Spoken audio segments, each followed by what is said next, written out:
Hello, my name is Leanne Nelson, and today I will be discussing the unfortunate events of coral bleaching and the importance of them for our society, especially in some places of the world.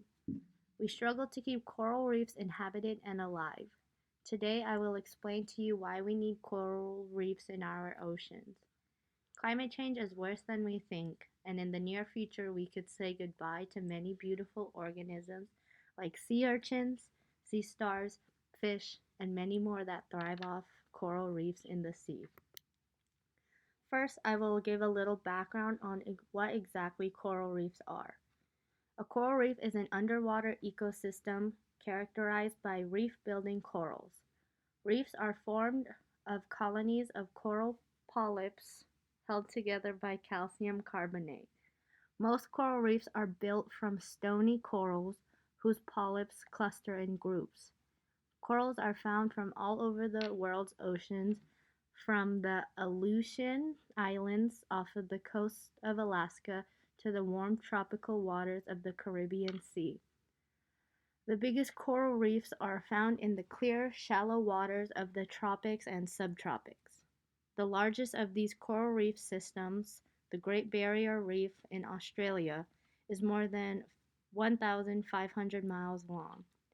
Scientists have explored only about 20% of the ocean's floor, according to the National Oceanic Atmospheric Administration.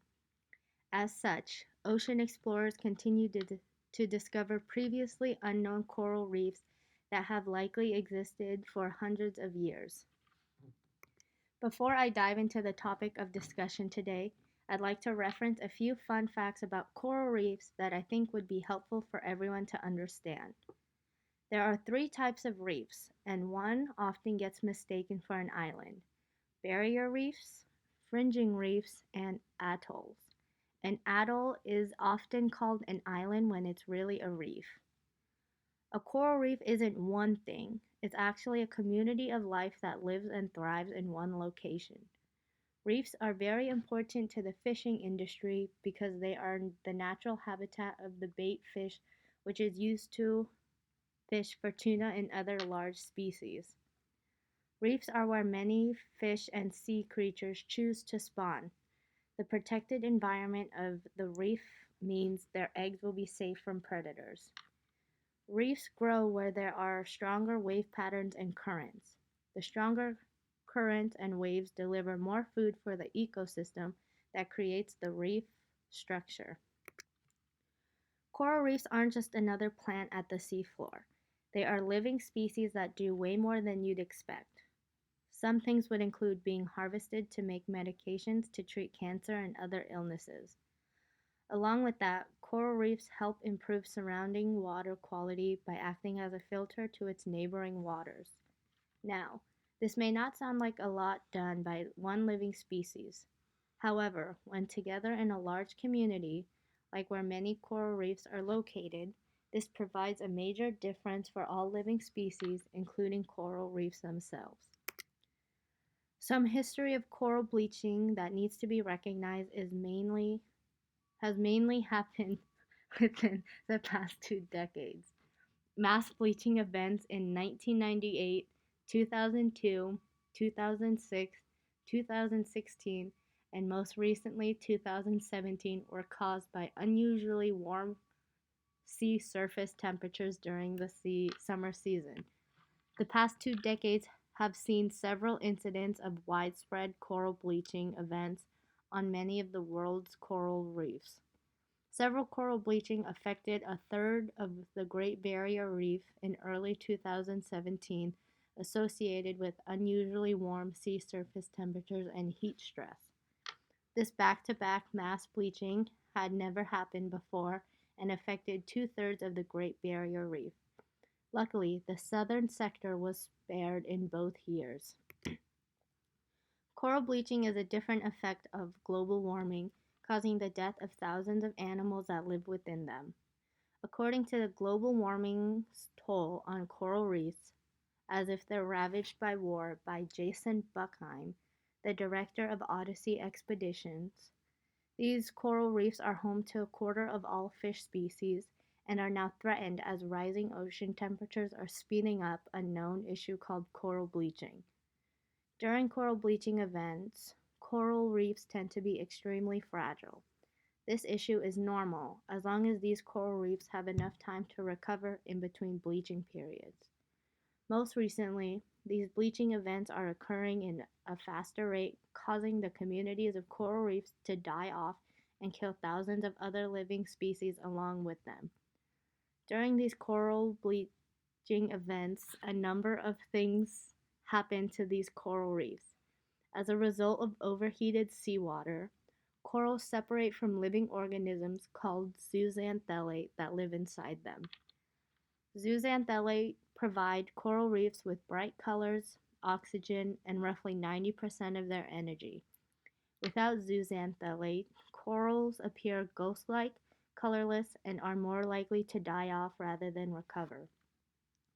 The bleaching events of coral reefs are a direct effect of global warming and climate change, but most of the time, people do not know the difference between the two and why they are different yet go hand in hand.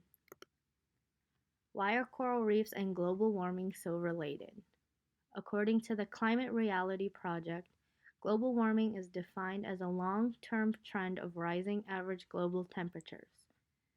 Climate change goes more in depth, defined as a broader term that reflects the fact that carbon pollution does more than just warm our planet.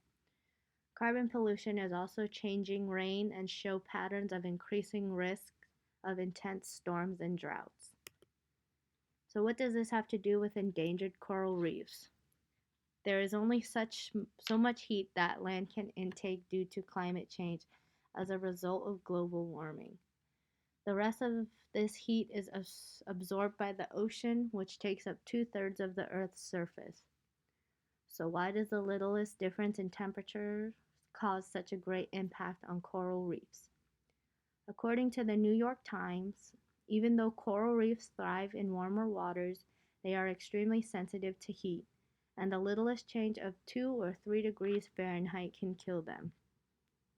Being that coral reefs flourish in a very narrow temperature margin, sudden temperature changes in the water can cause the paling of zooxanthellae, which breaks the bond of these coral reefs have with them respectively.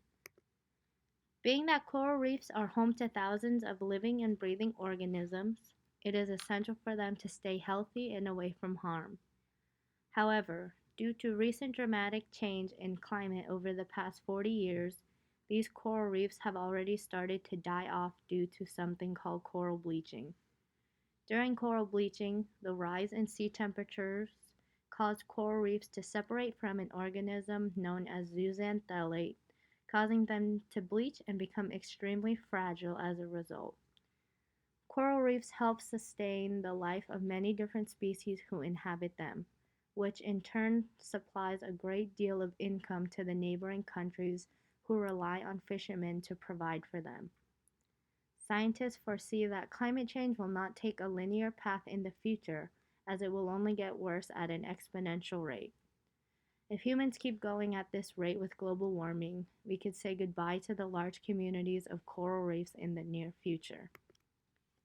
The International Society of Reef Studies highlights the role of climate change as the ultimate cause of coral bleaching that is now threatening a global loss of coral reef ecosystems. The scientists' consensus statement was drawn up by a team led by Ove Hogue Goldberg of the University of Queensland and reviewed a wider panel of society members. The team concluded that even in the cuts in carbon dioxide and other greenhouse gas emissions being proposed at the forthcoming climate change conference in Paris will not be enough to prevent widespread degradation of coral reefs for the next few decades. Unfortunately, due to these circumstances, all that we can do is protect the future life of these coral reefs, is to reduce our carbon footprint on the earth and pray that everyone else does the same. Thank you.